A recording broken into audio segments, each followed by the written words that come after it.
motion and see, Helen, if you want 50-50. All right. Okay? Your first one, okay? Yes, sir. Okay. Senator Jim from 21st District is going to start out and talk about budget. Yeah. Okay? All right, thanks very much. And thanks for inviting us back. And we're pleased to be here. I'm pleased to be here with Ellen and with Jocelyn. Geraldine, I know it happens all the time. It happens all the time. I apologize. With Geraldine and with Jocelyn. Senator Peters couldn't be with us today, but I will channel him. And Delegates Barnes and Frost were able to be here either, and Jocelyn will channel them, but they're here in spirit. Let me just talk about a couple things, and then Jocelyn and Geraldine are going to take over, and I'm happy to take questions. Big picture is the state government is still in difficult economic shape, the way our country is still in difficult economic shape, the way our state is in difficult economic shape, and probably some of your families are in difficult economic shape. We had to work real hard this year, as we have in recent years, and probably will for at least another couple of years, to make sure we pass a balanced budget, which we do every year. Unlike the federal government, we pass a balanced budget every year. And under the Constitution, if you get out of balance during the year, the Board of Public Works, which is the governor, the controller, and the treasurer, go in and make cuts between sessions. So this year, we did two things. One is we balanced the budget for the coming year. We also reduced the projected shortfalls for future years, because you can project out a couple of years saying, look, assume the same tax policy, assuming the same public commitments, and assuming the economy doesn't get really good quickly, you can see these looking at probably future years. So we not only balanced the budget, but we reduced the projected shortfalls for next year by over half. And we did it the way we've been doing it for the last several years, is we try to cut out things that we don't need to do now, that we can put off, where we can get more efficiencies, but also we raised revenue. And we did it in a couple different ways, which may impact some people here, because I don't know people's lifestyle. But on the income tax side, we increased the income tax rates from 1/4% to 3/4 of 1% for the top 14% income earners in the state. So 86% of people in the state, no increase in the income tax. Makes the income tax more progressive. So as an individual, you'd have to be earning over $100,000, a couple over $150,000 in state taxable income after all your deductions to have an increase in tax. Maybe some of you have incomes at that high. If you do, God bless you. Congratulations. We appreciate it. We think it's fair, frankly, to make the income tax more progressive. Second thing we did was we increased taxes on cheap cigars. So if you're not a cheap cigar smoker, if you're an expensive cigar smoker, you're not going to get an increase in the tax, because we did that last year. We increased the tax rates on cheap cigars to bring them up with the increases that we've done in cigarettes last year. And then we closed a number of corporate tax loopholes involving telecommunications companies and big real estate owners. So putting those two things together, we passed a balanced budget, reduced the long-term shortfall. And you probably read we didn't get it done by the end of the legislative session, so we had to come back for a 3-day special session to get it done. We can talk about that if you're interested, but the bottom line is we got that fixed. Now there is the possibility we may come back for a second special session for a couple of days at the beginning of June, at the beginning of July, because one of the issues that did not get resolved during the session, you've heard a lot about, is the possible expansion of Canada. There's a proposal that passed the Senate that Rashard Baker, our county executive, has pushed, which is to add a 6th gambling location in the state, which would be in Prince George County in National Harbor, down in the southern part of the county. And secondly, to expand the 5 existing gambling jurisdictions, locations, to allow table games as well as slot machines. That passed the Senate, didn't pass the House. The President of the Senate and the Speaker of the House got a little fight at the end of the session. Wasn't good stuff, but the agreement was they would go off and have a study commission, which we're doing right now, governor appointed with them, to see if they come to a consensus. If they do, come back to a special session for a couple days in July. And that wouldn't even necessarily expand it. All it would do is put a referendum on the ballot everybody else in the community to decide whether you want to add a facility in Prince George's County and want to expand the gambling we do in the table game. Let me just ask one question on that. How many people here have been to National Park? Raise your hand. Gotcha, so a little more than half. It's a beautiful facility, draws people from all over the country as well as from Prince George. The other issue that we didn't do anything on, we'll talk a lot about, we're talking about the issue here at this table just now, is transportation.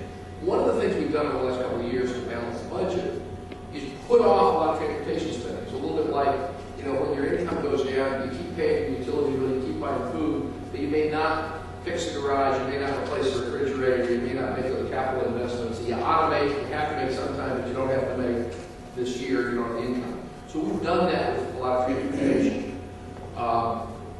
But it's going to catch up with us. And so there was a lot of discussion on how we raise money for transportation. We didn't do anything in the session, bless you, there was not a consensus.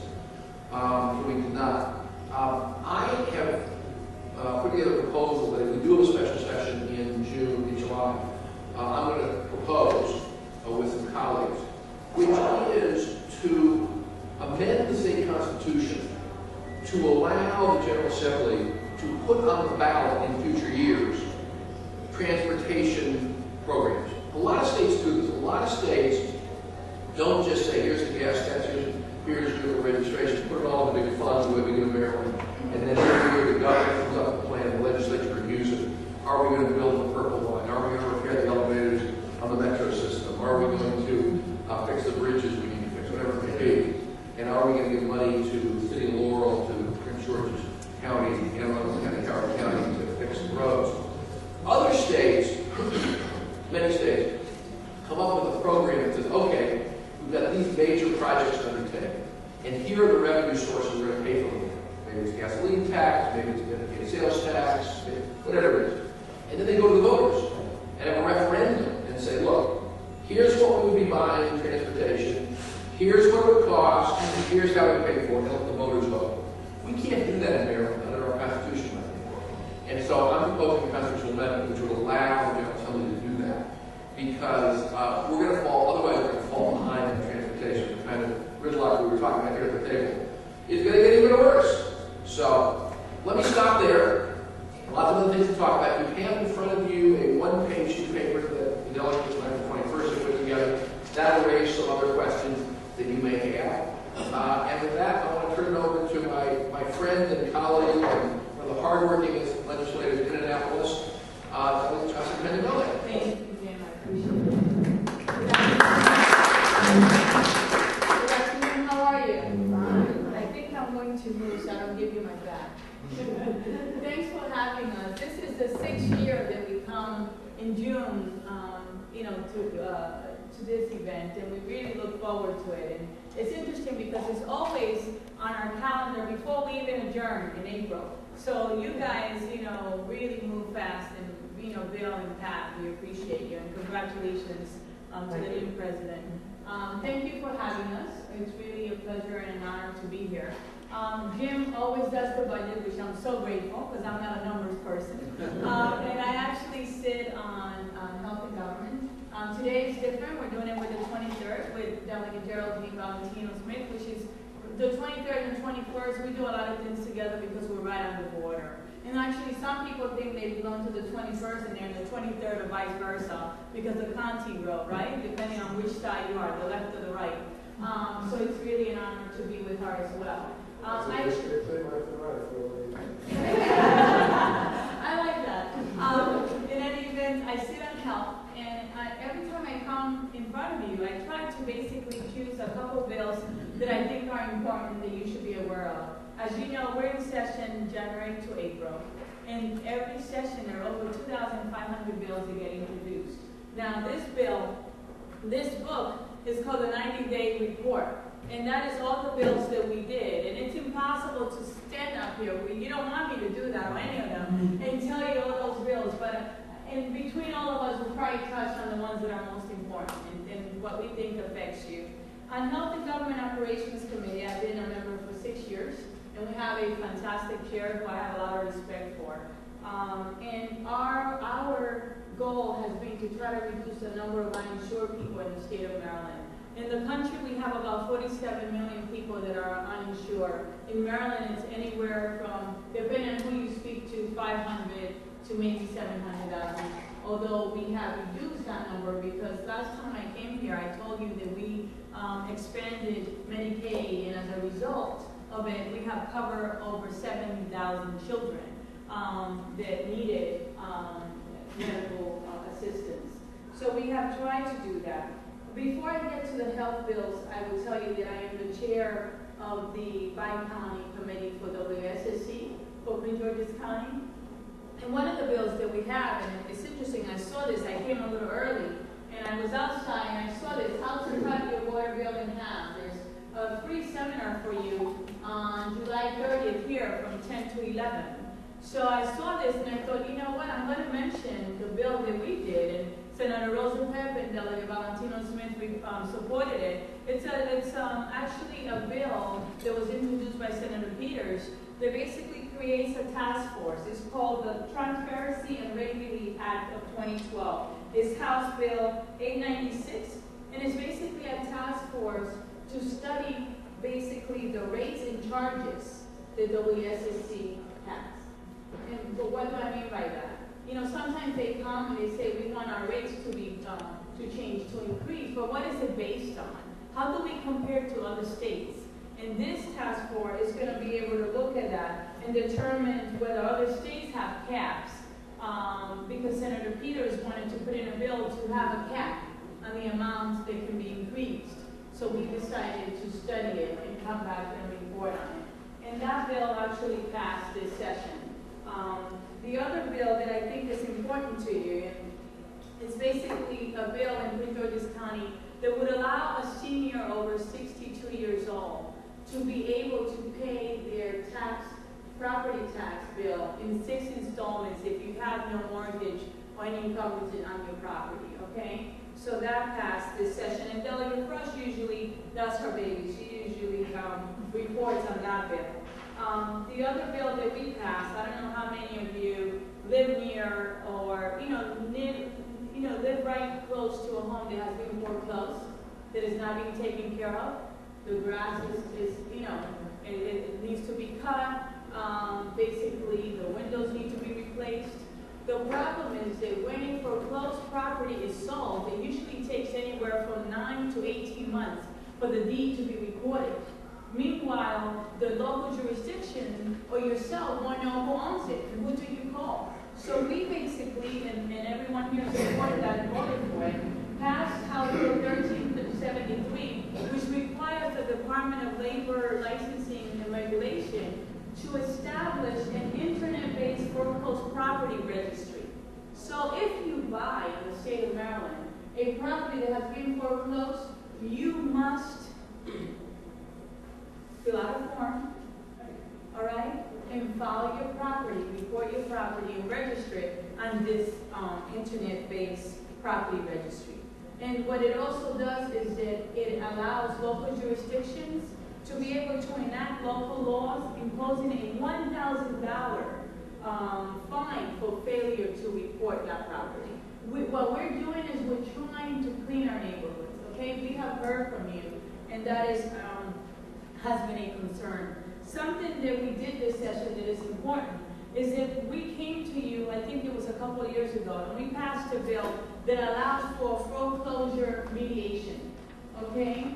After the party, you're giving notice that the company, mortgage company, is going to foreclose, that you can file for mediation. Well, we noticed that a lot of people are not taking advantage of that, and it's not working.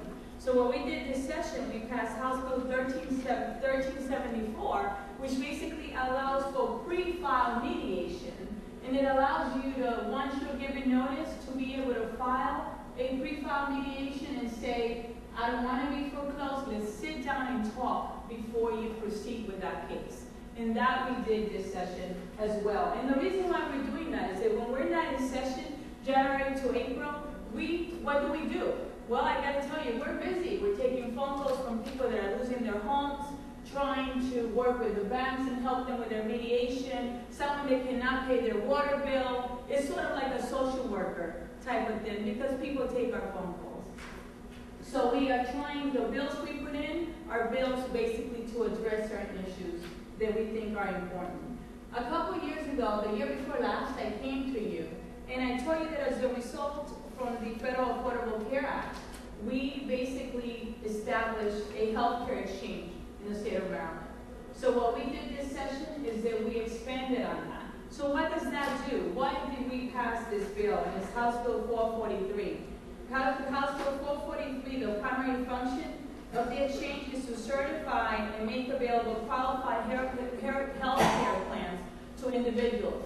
In plain English, it's going to be one place where you can call, go, and be able to look into getting a good health insurance policy that is reasonable and that you can afford, okay? And we're trying to make it easier for people to get coverage. The other thing we did that you might be, familiar with if you ever had cancer, or if you know anyone that has cancer, usually you take the drugs orally or intravenously, right? And the intravenous drugs usually are more expensive, I heard, and are more effective. I hope I don't have it the other way around, but I think I'm right. So what we did was we passed a bill, House Bill 243, that basically says that the insurance company can, carriers that provide cancer chemotherapy from, it prohibits them from imposing cost-sharing requirements. Okay, it shouldn't make a difference. One shouldn't be more expensive than the other. All right, and I know that that is important to you. One thing that we passed that I'm really excited about is that we passed a bill that deals with telemedicine, and that is House Bill 1149 and 781. And what the bill does is they require health insurance carriers to cover and reimburse healthcare services appropriately delivered through telemedicine. What is that? You could be in the hospital with your nurse, right, in Baltimore. The doctor is in Silver Spring, Maryland. They get to look at you, to talk to the nurse, and they try to assess you and what your problem is, and diagnose you, and they will be able to charge for that. Okay, and it works really well in other places. We saw a demonstration in committee, and it's really excited. We were really happy about that bill. A bill that I think is also important. How many of you read in the Washington Post, I believe it was 3 months ago, about a funeral home who was keeping the body of the decedent in the car? On the floor. It was horrible. So we passed a bill this session that basically requires them to do certain things and to treat the body with respect in a certain manner and to report it. And we did that as a result of that story. And I thought that was important. Over the years, we have gotten emails and questions from you about state officials that get in trouble while they're in office.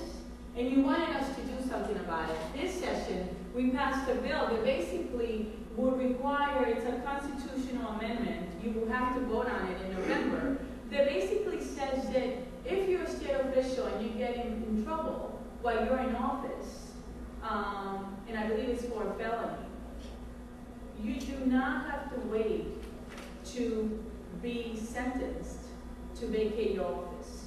Okay? You will be able to vacate your office after you enter a plea of guilty or you're found guilty. And if you remember the Johnsons, she pled guilty and then waited till she was sentenced. Meanwhile, the council wasn't sure whether to allow her to vote or not. And you're going to be able to vote on that bill this coming November, and that is House Bill 211. And that was also as a result of things. Yes. Is it exactly what you said? You don't have to wait to vacate? No, you're required to go. You're required. You're required to. You're required. She was being nice. The opportunity to go to jail is right before you. No. Once you plead guilty, you're convicted. But the way the law stands, you have to wait, you will have to vacate after your sentence. Well, that's a waste. You should be, vacate once you plead guilty. You shouldn't wait to be sentenced because people do not trust you anymore, and it's very difficult to take you seriously, okay? Absolutely.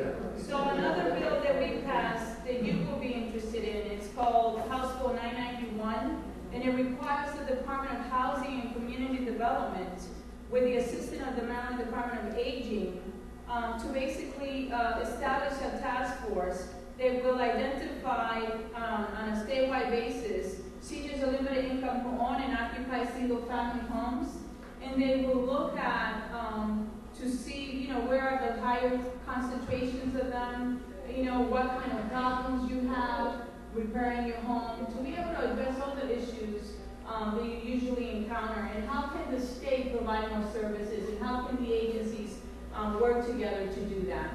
As you can see, we have done a lot. One final thing, the state, every year, certain organizations, schools, they put in for what I call bond bills, capital projects. And I can report to you that we were able to get money for the Beltsville Academy, money for the Backlash Middle School, Deerfield Run Elementary School, Eleanor Roosevelt High School, High Point High School, Laurel High School, we got $153,000. The Beltsville Library, we got $489,000. And the Laurel Hospital, we got $10 million for the Laurel Hospital. So as you see, we've been busy working, and we really appreciate you, and we do not take it for granted. Thank you for the opportunity to speak with you.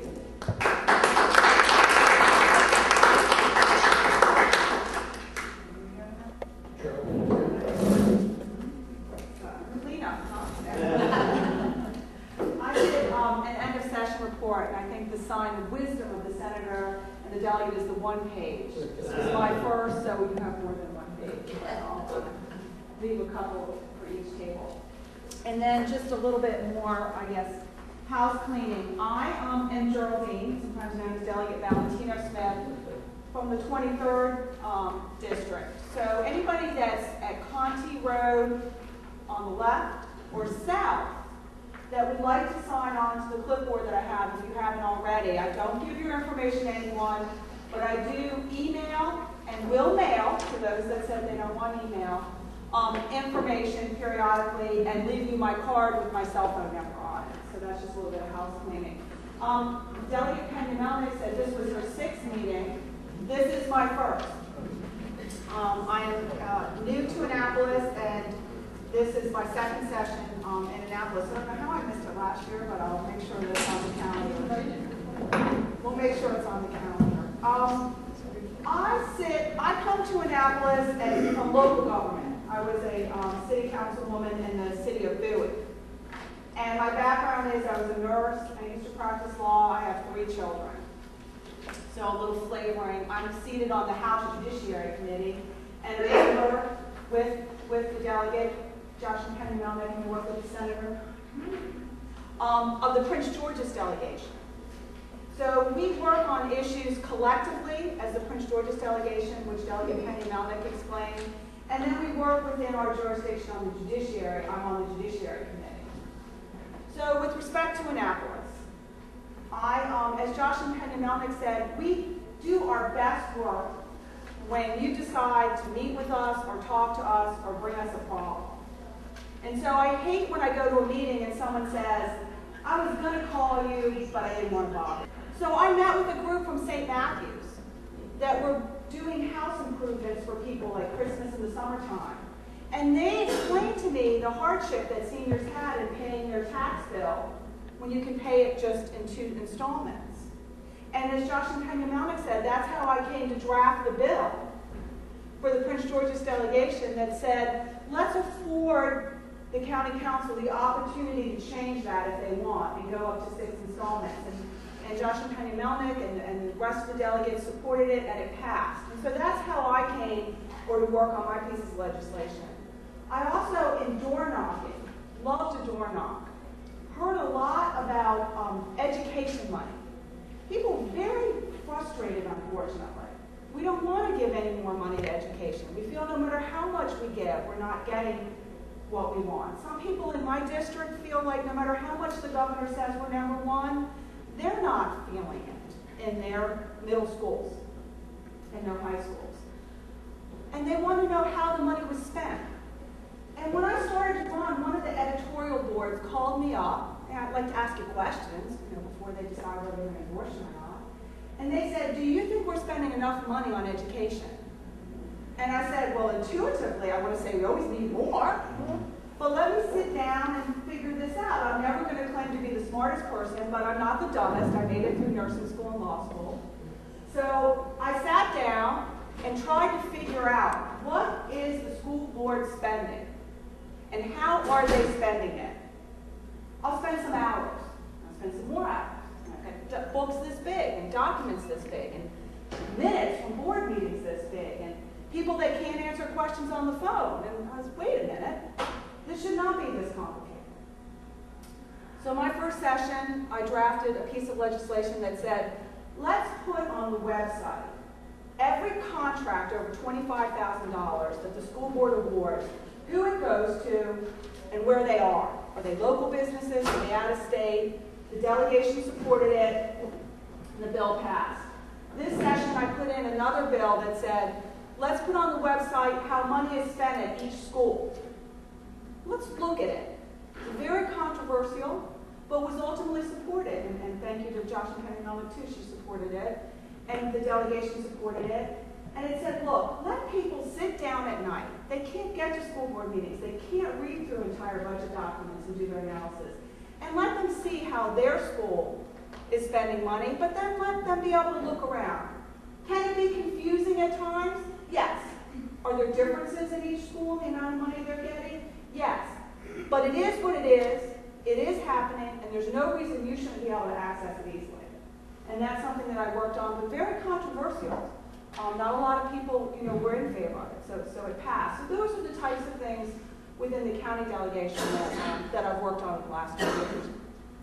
Are there any veterans here? Veterans? Some veterans? Okay, thank you for your service. Since elected, I've tried to work on a lot of veterans issues.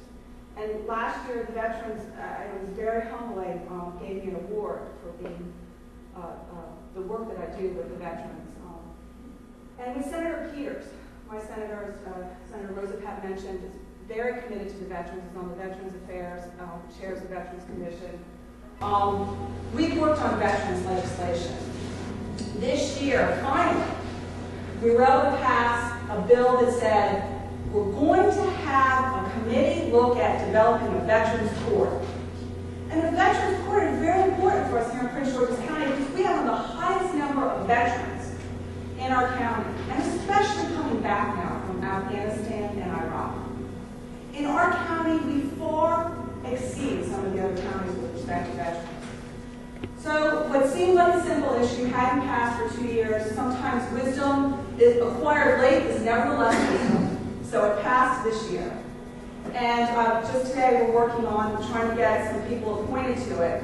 But it will say, much like we have a court that deals with juveniles, much like we have a drug court that deals, let's look at what other states have done and let's develop a veterans court here that specifically understands the unique needs of veterans and deals with them. So that, again, is something that I was able to work on. Delegate Anna Burns was the sponsor. We always been the sponsor, but I sit on the Judiciary Committee, so I was able to work very hard on that bill with him and Senator Peters.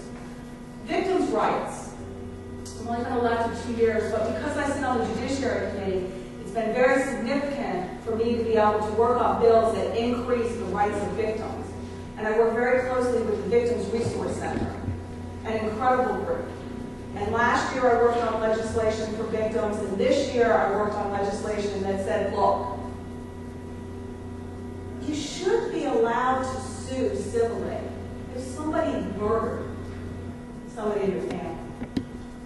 But the law is not always easy or makes sense, and it used to be that you had this thing called a statute of limitations. And you only had so much time to sue civilly. So I was able to sponsor a bill that said, look, that clock does not start ticking until you know the body's found and somebody's been charged with it. And it doesn't make sense that that wasn't happening, but it wasn't. And almost like Monica Lewinsky, her body wasn't found, her body was then found, but then the person who was accused, not Monica.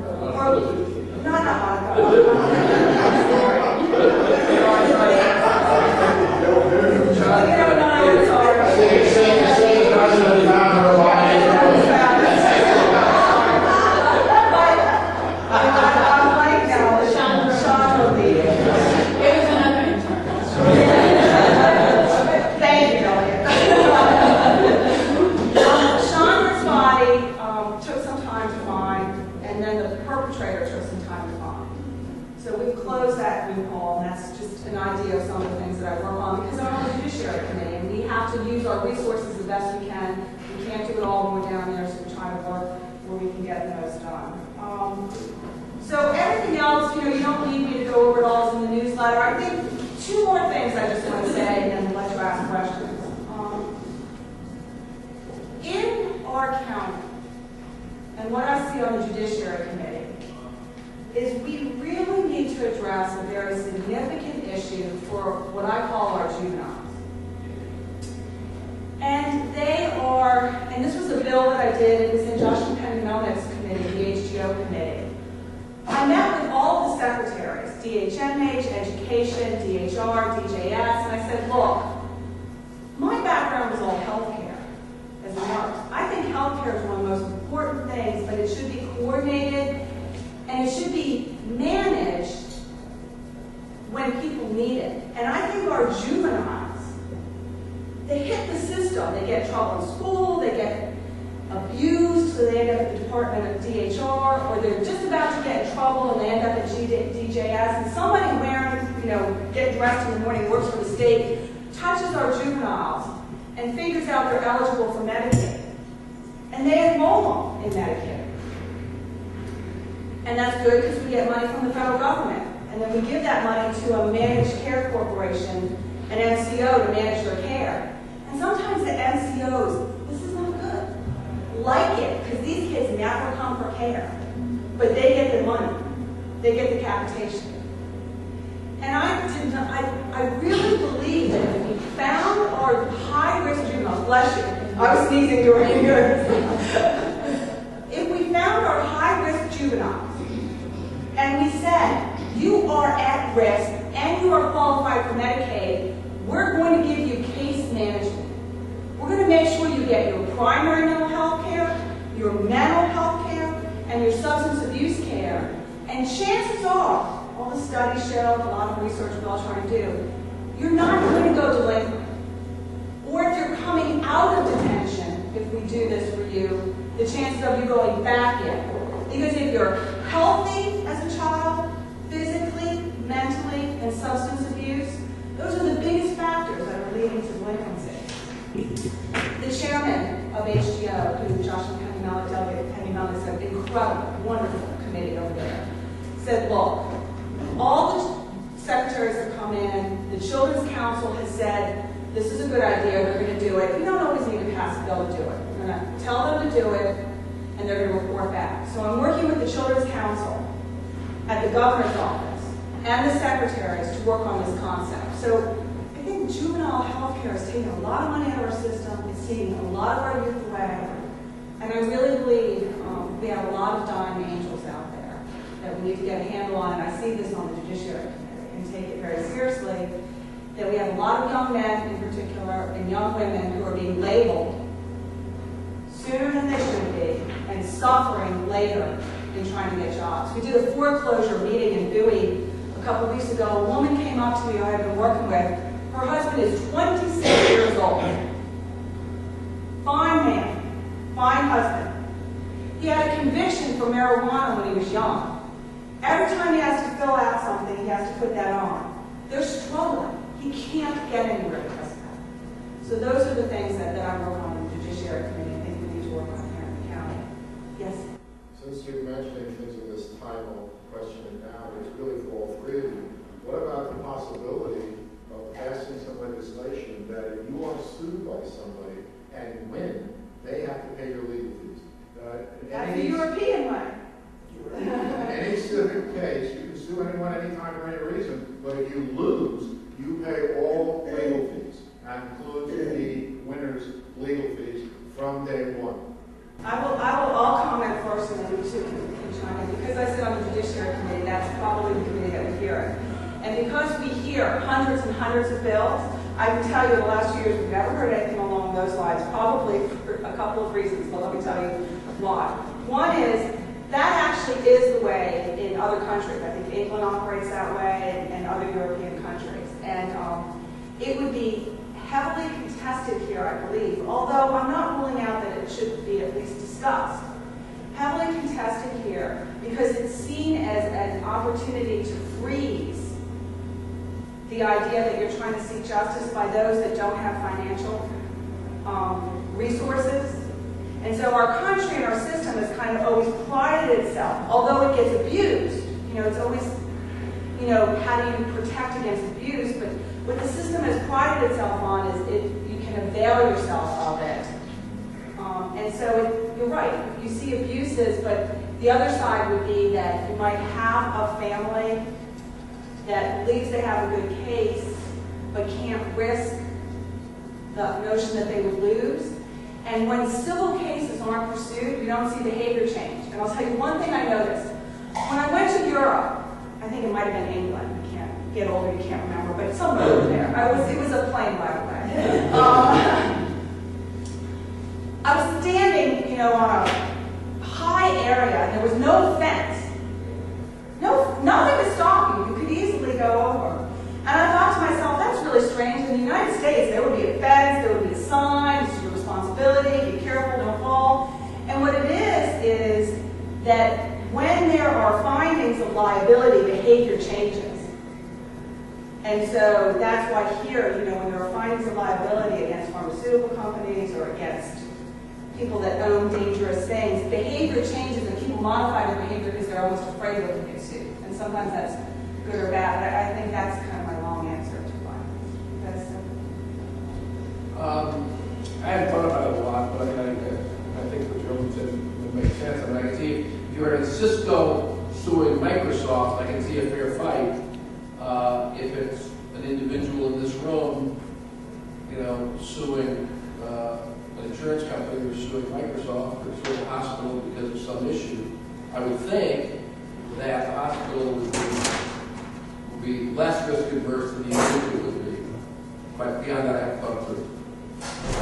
No, I feel the same way, and I know that in the last month, our office has received a call from a woman whose daughter was misdiagnosed with stomach. She ended up dying of stomach cancer, a very young woman, and was misdiagnosed, and she was looking for an attorney who does medical malpractice. And then I can think of this woman who is fighting. She's in her 60s, and her daughter has been in and out of jail, and she has a daughter, she has a grandchild, this grandchild is living with her, and now the father who got out of jail wants the daughter, and she's looking for an attorney to take her case, to fight for the granddaughter who's been living with her while her daughter's getting it together. And I can tell you that she cannot afford an attorney, and it would be very difficult for her to, think about if I lose, would I be liable then for his expenses? And I can see the rationale because it is abuse, but I can tell you that we get many calls constantly, every single month, of people that need help, legal help. Yes. You all made absolutely outstanding points. I brought this up to a number of people a number of times. Sure. Not one of them is anything nearly close to the review. So thank you very much. Now, another thought then, because you actually convinced me. What about the possibility of compromise? Is such a thing? I understand you're the lawyer, you would know. Both of them are. I'm not a lawyer. Malicious prosecution. Okay, if you bring a suit and it's found that it was malicious, what about under those conditions? Say you had. And I think that I thought there were provisions. Give me your name and number, we'll chat, and I'll get Department of Legislative Resources to do the research. How's that sound? I think there are provisions for malicious prosecution, but that's up to the judge to make that determination. And judicial discretion comes before my committee a lot. Sometimes people think it's good and sometimes it's not. So, Well, on that issue, let me play devil's advocate and offer you the opposite.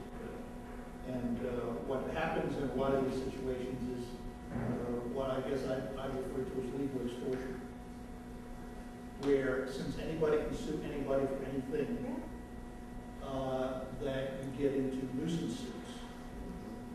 The McDonald's coffee famous case, okay, where basically the company says, we'll pay you just to go away, right? Well, that increases the cost to everybody. it does, and the abuses are there. the abuses are there. Sullivan as an attorney, I hear about them on the Judiciary Committee, and I think we do what we can to balance. And at the same time, we fight organized advocacy groups like trial lawyers and defense lawyers who each have their self-interest that they're trying to protect and trying to weed through that. I guess that kind of leads to my final point, is you have some seasoning to you.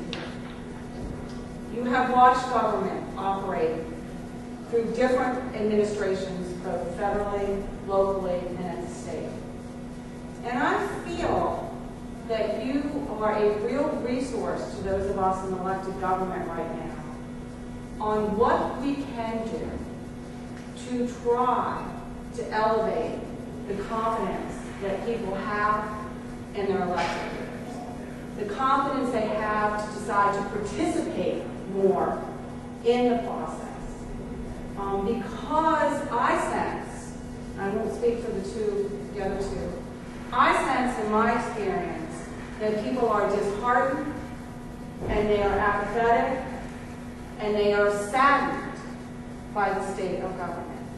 And there are a lot of us, you heard Jocelyn, Delegate Penny-Melnick, and Senator Rosa Papp, and I know my senator and myself, I mean, we go to great lengths because we're not in that higher tax bracket doing this job to do the public service work. And we know, we know it's needed, but you have seen government work in various ways. And so whether we do it here, or you write me, or you email me, or we come back for another meeting, to talk about how we can reach back and get this next generation to not say to my kids, oh my gosh, your mom must be awful, she's in politics? You know, that's not what we want the younger generation to have of the impression of government. And so I guess I leave or close an opening that I'm very, very encouraged or enthusiastic to have the experience here from all of you in further discussion on what we can do in that area. So thank you. Thank you for having me.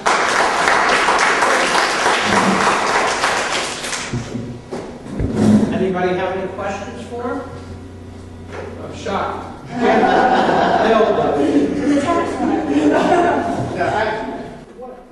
What is going to be the fiscal impact, if any, if the CARE Act is turned up by the Supreme Court this summer on the state? I know we really are ahead of the power curve on what we Yeah, it's funny because our committee, we were trying to decide, because we created this exchange, whether we should do anything. That as a committee, we decided we would meet in the fall and try to make decisions and see, you can put in a bill and then you can come back and repeal it if it doesn't work, right? But we're going to operate under the assumption that it's moving forward because we believe that people should be covered. And we will revisit it in the fall and see what we need to change, according to the decision. But Maryland is very progressive, and we decided to go ahead and create the exchange and get rid of the lifetime cap and, create the shops and as the federal government requires. I know the decision is expected the week of June 25th. Is my understanding. I remember that because my birthday is the 27th. But it's expected soon, actually in 2 weeks. So we shall know then. And the committee, when we're not in session, the committee, they continue to meet. And we have 3 meetings set up already for the fall. So I'm sure that we'll be revisiting that. If I can add one point to that, and I realize this is not a partisan group, so I'm going to make a very bipartisan statement, that if the Supreme Court does knock down a part of Obamacare, Maryland has the opportunity to do Romney Care, because in Massachusetts, they have universal coverage and an individual mandate, and that's totally constitutional according to everybody's views. So I think it'll either be Obamacare or Romney Care. Or care. But it'll be care. Maryland care. Maryland care. I have a question about transportation. Sure. I live in Maryland City, which is just Sure. across the line. What street do you live on? Off of Whiskey Bottom Road Yep. and Laurel Highlands. Absolutely. I'm just curious as to why, at least in southern part of Anne Arundel County, there's no metro service, and also Howard County, because they all come together. Howard County, PG, and Anne Arundel, right in that area. Why there's no metro? No metro, there's the, Yeah. purple line. Yeah, no, you know, it's the a, little jitneys. no, it's a good question. We don't have enough mass transit in this area. And we're working on a whole bunch of different ways. I would not hold my breath for metro service out to this area. I mean, it might happen in your lifetime, it's not gonna happen in my lifetime. So I don't think that's gonna happen. I think that the opportunities for improving mass transit service in this area come in a couple of areas. One is improving MARC service. Both the Camden MARC line that comes through Laurel and the Penn MARC line that goes through Odenton. And we put a lot of energy into that.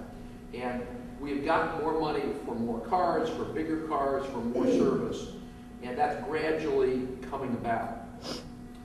The problem on the Camden line is largely that the tracks are owned by CSX, the freight railroad. And so we can only have passenger service to the extent that they're willing to fit it in with freight service. And sometimes they're cooperative and sometimes they're not cooperative. And so that's a constraint. One of the things that the 21st, district delegates and I have done is put together what we call the Camden MARC Alliance, which includes the local governments, includes the major employers, includes the major developers, to advocate for more investment in MARC. So that's one piece of it. Second piece of it is the connector ride bus service, which is based here in Laurel, is integrated with Anne Arundel County, is integrated with Howard County. Prince George's County has not traditionally been very supportive of it, and one of the things that we early on asked for Sharon Baker, the new county executives, to get Prince George's County more engaged with this local bus service. We have not made a lot of progress yet, but that's, I think, on the horizon to expand local bus service. And the third thing really comes back to what I mentioned, which is we know what to do, I think, and what's reasonable. The challenge is, because of the economic situation, we haven't had the funds to do it. And so realistically, I don't think we're going to see a lot of progress in this area in terms of more transit service, whether it's rail or bus, until we get a major transportation program passed at the state level, which is why I'm pushing this constitutional amendment to try to move forward.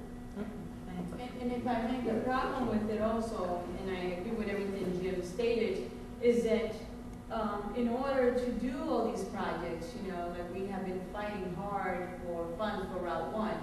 If you have driven on Route 1, it's a mess. And I tell you, the problem is, how do you get the funds? And some of the proposals, for example, is a gas tax, okay, and to use some of that money for the transportation fund. But who in their right mind will support it at this time when you're hit at the pump directly and we hear from you?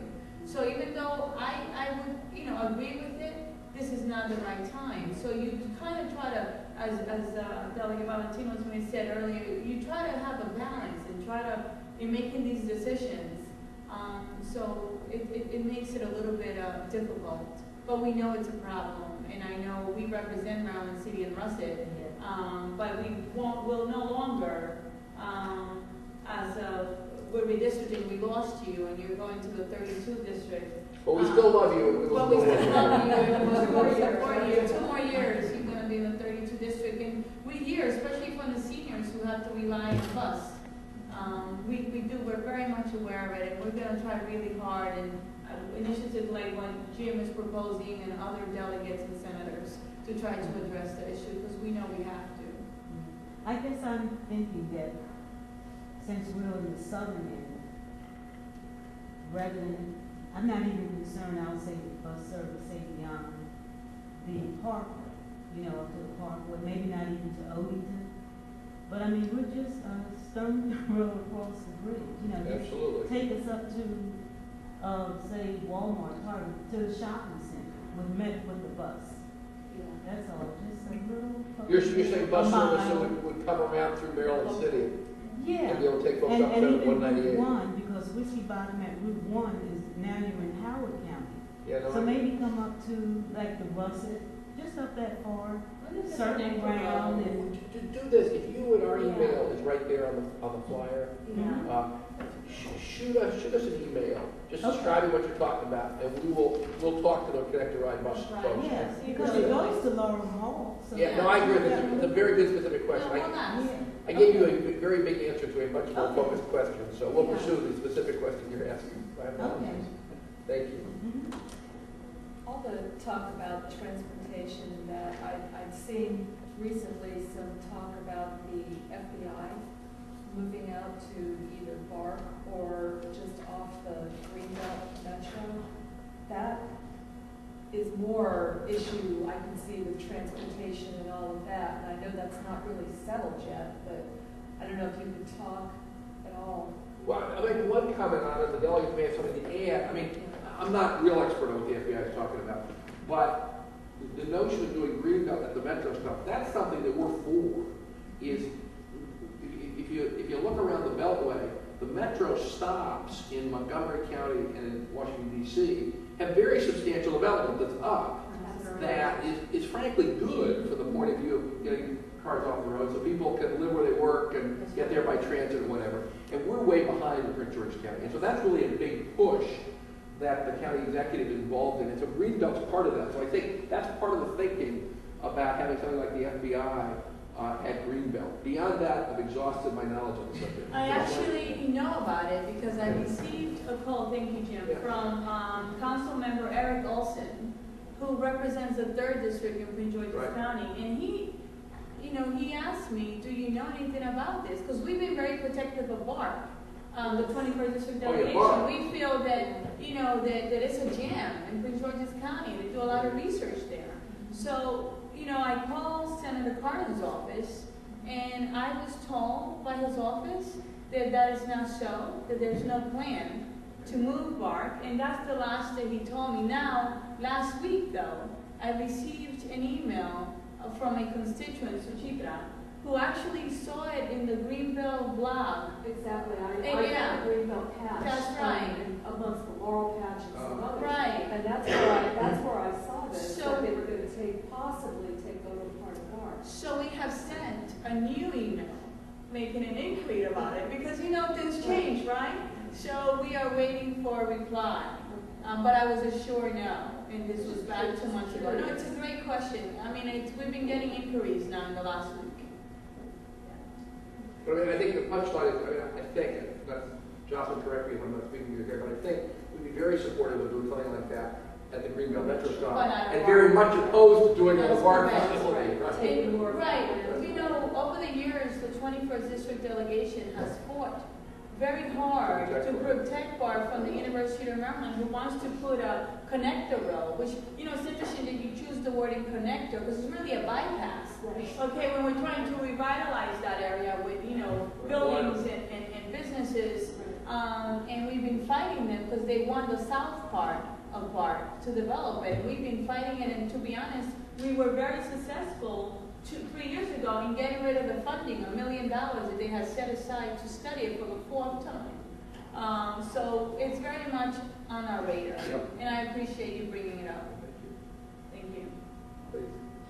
I have some concerns about crime, and I don't know if they're really, I'm kind of disappointed that Mary Lehman isn't here, because one of them is probably more of Prince George's. Well, I'm sure she'd be happy to come back, but this is for the legislative season. Invited. This is for the legislature. Yes. But maybe there's something you can do at your level. And it's two crime issues I have. One is car theft. I was at a flea market a month ago in Howard County, and they stopped me. The police stopped me and said, would you like to have your VIN number etched on your car for free, and we'll give you a thing to put on your car. And I found out later they had. I said, well, I'm not from your county. I'm not Howard County, I'm PG County.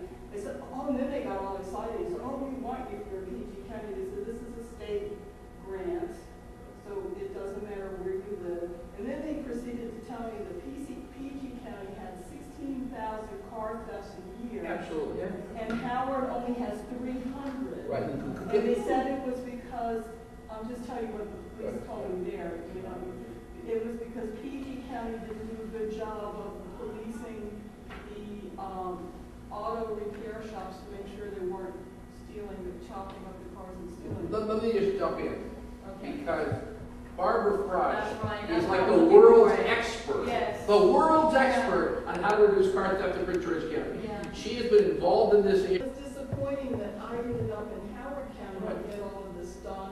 PG County should be, the Well, police should be out there. Well, they may very well be, which is why I'm saying, if you talk to Barbara, I think that's, she I can can fill tell you you in. that they are because I register my car. But Barbara, Jim is right. She's the world's expert. We did a bill this session regarding it, and I'm trying to find it, I can't find it. But call Barbara, you Exactly. can It's very discouraging to have, besides worrying about getting your car stolen, Yeah. to have your car rate so high, whereas if you move it to another county, Absolutely. you know, be much lower. Now, that's why Barbara has been driving this effort to do it, and we're making progress. Because there was a task force created to Several deal years with that. ago. Yeah, several years ago to deal with the problem, and they meet constantly, and she can give you. She used a statistic the other day that at its peak in car theft, Prince George County would have ranked like 17th in the world in car theft. I mean, it was unbelievable. So, give her a call. The other One thing I don't understand here is the VIN number is visible on every car already, underneath the windshield. of the car. Yeah, but if you put it on the windshield, you're much less likely to steal the car because they did a lot of money. They put it on all the glass on your car, not just the windshield, but all the windows, because they get a lot of money from the glass when we cut up a car. So if you have that number on all of the glass on your car, all your windows, they will say, oh, we can't get as much money for this car, let's steal another one. At least that's what police. I got you. The other issue, safety issue I have involves the casino. Right? We had the FBI here last month, and they told us that, that there were pimps for patrolling, Anne Arundel Mills now, the mall, trying to pick up 10-year-olds and 12-year-olds for white slaves. And they said it was only going to get worse when the casino opened. So I was wondering if anybody had thought about that and if there's any plans to ramp up security. Well, the short answer is yes, people have thought about that. And obviously, people who are opposed to expanding gambling in general are very concerned about that. One of the things we did when we passed the initial gambling legislation that went to the voters in 07, that was approved by the voters in 08, is we directed millions of dollars, I forget the number off the top of my head, but millions of dollars from the profits of gambling to Anne Arundel County, specifically to be used for law enforcement and for other impact issues. So, A, was thought about. B, there's been resources going from gambling to Anne Arundel County to deal with these law enforcement issues. And on human trafficking, because I deal with that a lot in the Judiciary Committee, I mean, you know, the attention is on it, notwithstanding I gaming. want to rephrase that next time.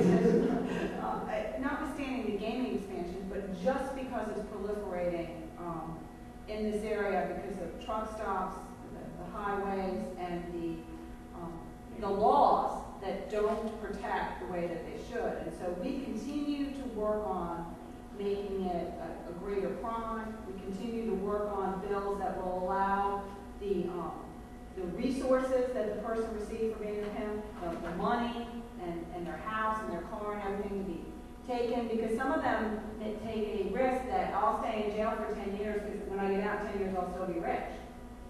So we're continually working, and I was here at that meeting when the police were here talking about it. They are disappointed. This was presented. Oh, it might have been 2 weeks. I was here at the The senior next center. day, the next day, the police were here talking. Okay, so I was here at We that had meeting. the FBI here, and they talked a lot about it.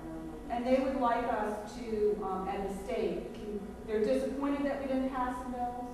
They're happy that we did pass some bills. So we're continuing that balance of trying to do more. But there's a great focus on this issue of human trafficking. I want you to feel comfortable. There's a great focus by a lot of women's groups, a lot of coordinated groups, the Women's Caucus in Annapolis, the Black Caucus. I mean, there is a lot of energy each session to doing what we can for human trafficking here. It is a priority, she's absolutely right. Any other questions? I mean, first and last, what impact, if any, has social media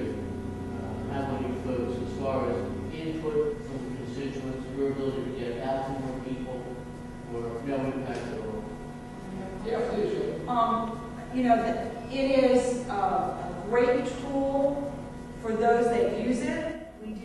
We cannot use our money from Annapolis to host websites. We have to use our own personal money because they don't want any commingling of anything that you might be doing to advocate yourself as a candidate versus your. It's kind of crazy because we want to give you information, but so I host, and a lot of us pay our own money to host websites to tell you good information, and I get emails back. And I send out electronic newsletters, as do a lot of people. And so social media has helped because mailing costs can be very, very, very high. And and Facebook, I host a Facebook page where I'm just continually putting up scholarships. I can't say that I'm doing it. I mean, someone does it. There's some user issues, but we try to push out, all of us, as much. That's our job as publics, to push out as much information. But it has its problems because a lot of it goes into filters and bounces out, or people don't get it, or you get too much. And so we're continually trying. I find it to be the best. And I have my clipboard here. Give me your email, and I can send you out. Check our webpage. So I like it. There's a lot of people that are tweeting. I don't tweet. Do you tweet? I don't. You would know. And he does a lot, right? I don't tweet, but a lot of people do that. I have some concerns about that because I think it creates to a huge broad audience. It's not usually filtered because people are subscribing. So the audience is huge, and it can create a perception that's not accurate, but nevertheless you can't get it back and you can't address it. So from a substance perspective, I think it's good. Putting on my candidate hat as a candidate, it's very dangerous if it's not used by people with high morals and integrity, because it can be used so freely and without regulation to create perceptions that are not true, and you can't get it back. And you can't address it as a candidate. So I think it has its role in getting information out, which is great. I think it has a lot of dangers when you get into campaigning with how it's used. But you know what we did this session, though? We passed a bill, which we all supported, that basically prohibits an employer from asking your password because that was an issue. You know, and when I go into the community and I talk to young kids, and I did that last week at one high school, I told them that they better be careful what they put out there because it's going to come back to haunt you. And I heard about someone that got fired because their employer went on and saw what they were posting. You know, so it's too much information. Are you going to go to the bathroom? You have to post it. You know, you have to just And we did pass a bill. We passed a bill this session. Delegate Mary Washington sponsored it in our committee, I forget on the Senate side, but to make an increased criminal penalty, though, for those of the younger generation, it tends to be more of our juveniles that attack somebody almost like cyberbullying. So that's the next horizon. So we're dealing with a lot of different stuff. I'll put my 2 cents in. I got to run out the door. I apologize for that. I'm not tweeting, but I really am a very big proponent of using these new platforms. And I'm the Senate co-chair of the Joint Technology Committee, and I serve on the internal Senate House Committee that deals with how we use technology internally. And I think we're real stick in the woods. I don't know how many of you have ever gone to the General Assembly's website to get information. It's ridiculous. I mean, it's circa 1992 in terms of usability. And one of the things we finally got was a decision made, we got to update our website. Let's bring it into the late 1990s or something. And so, exactly. So we're working on that. Tweeting, the real reason I want to mention tweeting is that one of my colleagues, the guy who sits next to me on the Senate floor, he's only a decade younger than I am, but he Facebooks and tweets. He does stuff that I don't even know what that's called. I mean, tweeting's like old. It's like, something that he's like deeply into this. And he made a proposal, which I thought was a great idea. doctors. He said, I don't know how many of you, I know you have, how many people here have ever come down to testify in Annapolis? 1, 2 folks. Well, We don't make it easy. it's terrible. It's terrible. Basically, 1 o'clock, sign up, 10 bills. You don't know how many witnesses on every bill. You got to sign up ahead of time. You don't know when your bill's going to come up. You don't know when you're going to be able to cut. I mean, you got to take it. You can't park. You got to take a whole week to come testify for 5 minutes. It's ridiculous the way we treat the public down here. And so, right now, if you're a witness, you don't know when you're going to be called. And some committees, they'll list when the bill is going to be called. And even members, we're off in our own committee, we're going to be called over to some other committee to testify. They call us, I mean, it's horrendous. So he said, why don't we do this? Why don't we tweet where the schedule is of bills? For those of you who don't know Twitter, Twitter is perfect for that, actually. Because one person sitting there, you just sign up and say, I want to be on the list for people who are in the hearing this afternoon on whatever. And a staff person who's sitting in the room can say, okay, looks like we're 10 minutes away from this bill. It was rejected by the committee out of hand as too forward-thinking. But we're going to get there. That's it. Thank you very, very much for having me.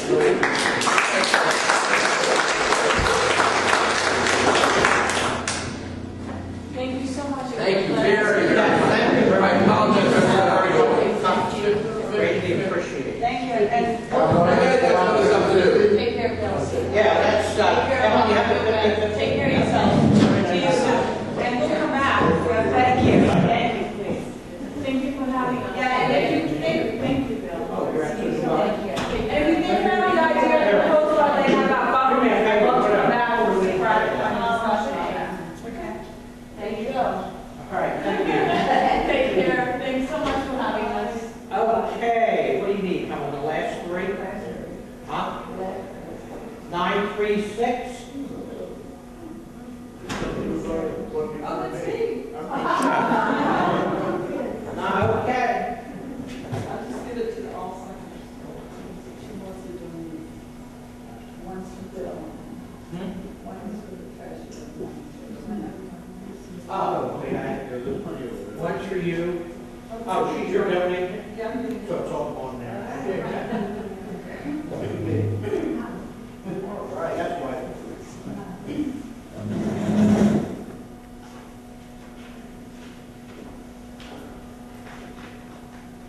Do you two want to come do the election? Our nominating committee, Blackie and Bill? You did all the work anyway. Okay. I'm pleased to announce that we have a complete set of slate of candidates for elected office. President, Bill Anderson. The first VP, we have Billy Paulson. The second VP, Joe Ferguson.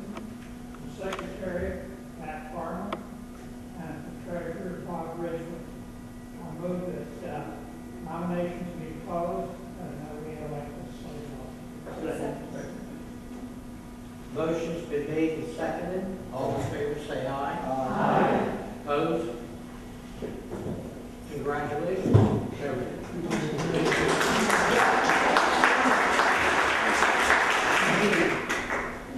All right. Okay, let's do some officers' reports. David? Okay, on the board, our chapter, we have 443 members, and we had 2 new members come in, and because the people not renew their membership, none of them dropped, and I have to write second notices to 14 people that in arrears, they're due, but they have not been dropped yet. And we have 3 prospective new members. Our new members are Sharon Corsi and John Goldstone. And I'd like to say that no one's been transferred in or out of our chapter, and I'd like to say love and happy to say no one is passed away. Bill?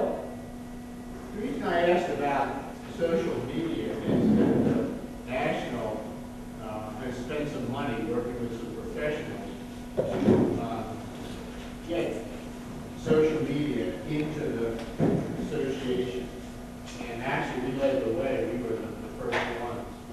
unfortunately, I was the leader, and when I should have been working, I was going to get really, really sick in January, February, when we should have been using it.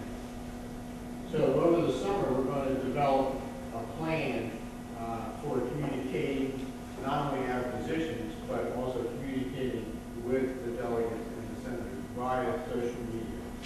But once again, it comes down to the fact, and I don't know who, are you the only guy that put your hand up for testifying? Are you, okay, so 2 out of how many people here? The problem with social media, at least in what little we did this year, we're talking to ourselves.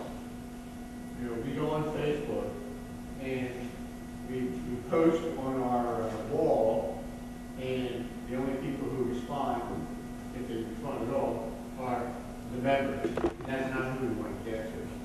So what we're going to be asking all the chapters to do, probably toward the end of the summer, number one is for the president, if he or she has not got into Facebook, to get on it. And we're savvy enough that we can give at least minimal instructions on how to do it. And then for the president to encourage members to get on Facebook. And without asking you to get on and tell your life history, or ask you to get on to friend, in this case, whoever your senator and your 3 delegates are. That's all we're asking you to do. This way, they can do phone calls, they can do emails, so don't have to worry about, well, social media to one side. The thing that makes the most impact is a handwritten personal letter using ink and ink. That's worth 10 emails and 20 tweets. Anyway, it's not going to happen. We know that. But anyway, so that becomes your way of talking to these people right here. And the more we can do that, the more influence we can have. Once again, as you probably know, we were shut out again.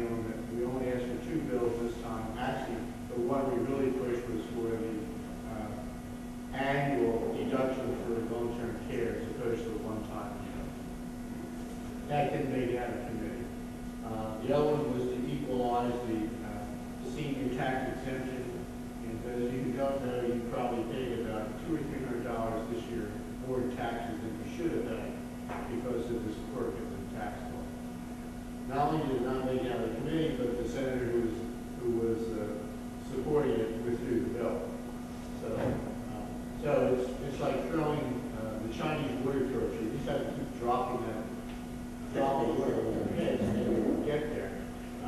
But we cannot do it with the 6 or 8 or 9 people we have on the committee. And basically that's who's doing it. That's who's doing the testifying. But here, for those of you who have computers and are willing to go on Facebook, that's what we need to have. Thank you. Have a great summer. Bob? Okay. For your information, those of you who live in Laurel here, I know that there was a sticker on one of the Laurel leaders advertising NARFE. We had to fund it up front.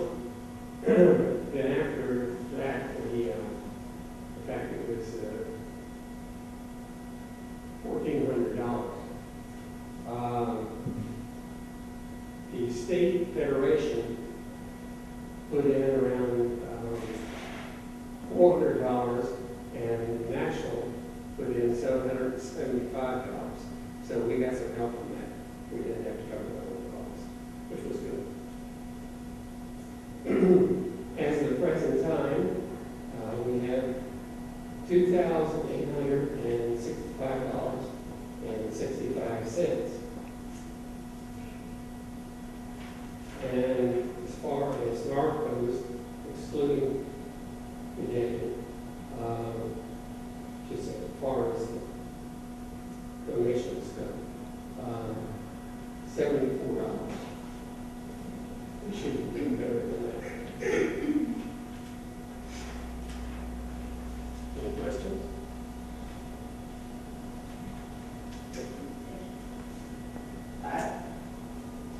highlights of the last meeting were in the newsletter, last newsletter. And I thought I had it with me, but I did get a thank you note from Ellen for the special luncheon that we had, and recognizing some of the people that are stepping down from office. And she was very appreciative of that.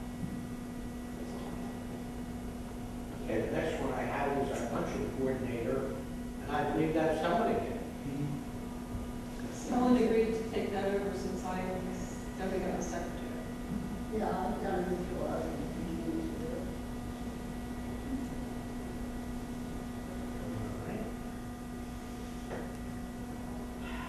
Blackie? No report. Okay. Jackie's not here. Sarah? Anything additional to report? We'll thank Oliver and his group of the Laurel TV station for filming us and for broadcasting. You'll have to remind me, this is the second Tuesday, is it? When is the show? I should know that. But anyway, we will be on the Laurel TV channel with film of the meeting, the tape of the meeting, and continue with the notices of the leader, the flyers and so on. That's about it. Okay, Sunshine, I would assume since it's June, Karen's already gone. She's leaving on the 13th. Okay, well, we need a new Sunshine unit. Sunshine unit. What, Duties. Sending out, get well cards, sympathy cards, stuff like that. Having the members notify you, we don't have something. Somebody's ill. oh, okay, and if I take on that responsibility, remember notifying you, email contact person to, how do I get the information out? We would have, hopefully the members of the executive committee would let me know, or anything like that. With the addresses. Address, it would supply the address that you can send the card. That sounds, that sounds good. Thank you. Thank you.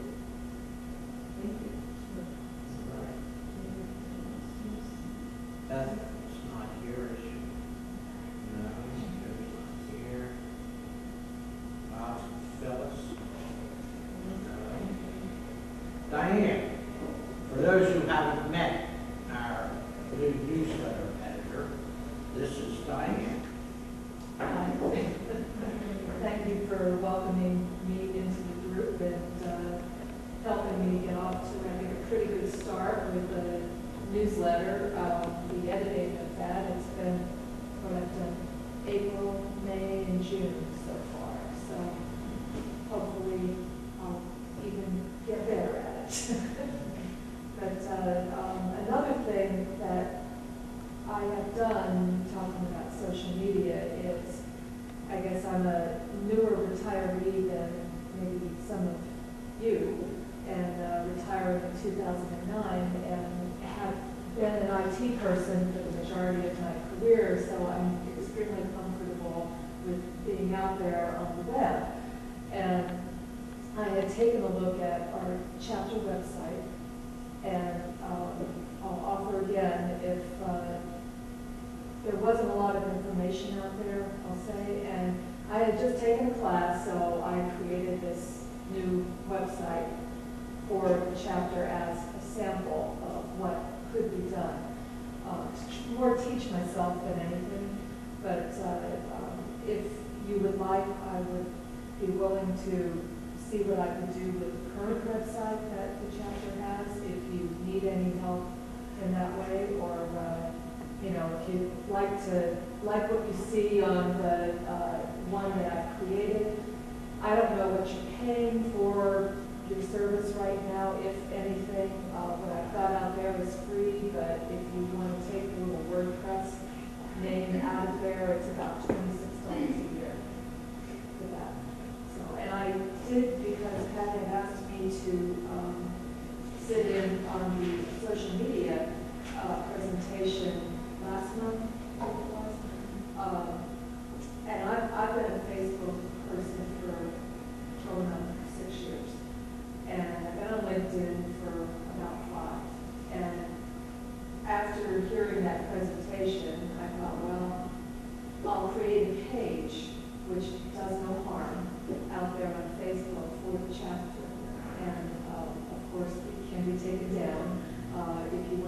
out there, more than one person can be an administrator.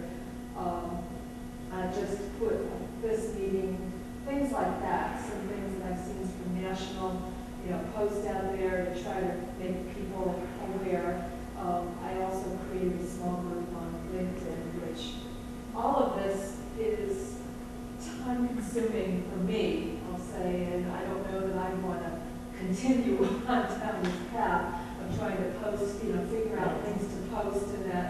But, if the chapter decides to move further along those lines, I'd be happy to help and assist whatever way I can. And that's one last thing, just before I forget. August 11th, I have a high school reunion that will take me out of the area completely. I'll have my laptop with me, but I know that the next newsletter is like very beginning of August, and I may ask for a little early help if I can, and getting things in maybe a day or just a day or so early. I'll be leaving out of here August 10th. I don't think I'll have a problem with technology, but you never know. Okay. So what do you want to give us for a date? The 9th. Oh, all right. I had put down on my thing here the 7th, so I'm going to leave it at the 7th. At the very latest, I said everything ready for beyond editing for printing that could be sent out on the 9th. So probably I'll back that up a day and say the 8th, no later than the morning of the 9th. Okay. Just so we can be, that's out the door for printing. Sounds good to me. Thank you. All right, what else? Oh, okay, this is an important one for me. After this meeting, I would like to meet for, say, 5 or 10 minutes at the most with the chapter officers and directors since our last board meeting never occurred because It was a very healthy meeting. scheduling, because of scheduling. Well, the problem was you showed up and everything went. Oh, yeah. I had that. No, we've had a few scheduling difficulties here at the center with dates and times and places shows. Okay, other chapter vacancies, we have service officer, the NARFE POC. I guess a quick question to ask all of you is anyone planning on attending the National Convention August 26th through 30 in Reno, Nevada? I asked for emails before the newsletter, and no one has contacted me, so no one plans on attending. Okay. All right, the next chapter meeting will be September 5th, which is the first Wednesday in September, at 1 o'clock right here. And if I finally have this straight in my mind, it's not lunch. Yeah. Okay, and the next chapter board meeting is Friday, August 24th, here at 10 a.m. and hopefully in the conference room. Okay, one other thing, if you haven't signed our sign-in sheet, please do so. If you want to sign up for $1 to be a booster at the National Convention in the Ag, sign up there too, give your $1 tag. And at that, I wish you all to have a very happy, safe, and pleasant summer. Enjoy yourself. And we'll see you all back here in September after Labor Day.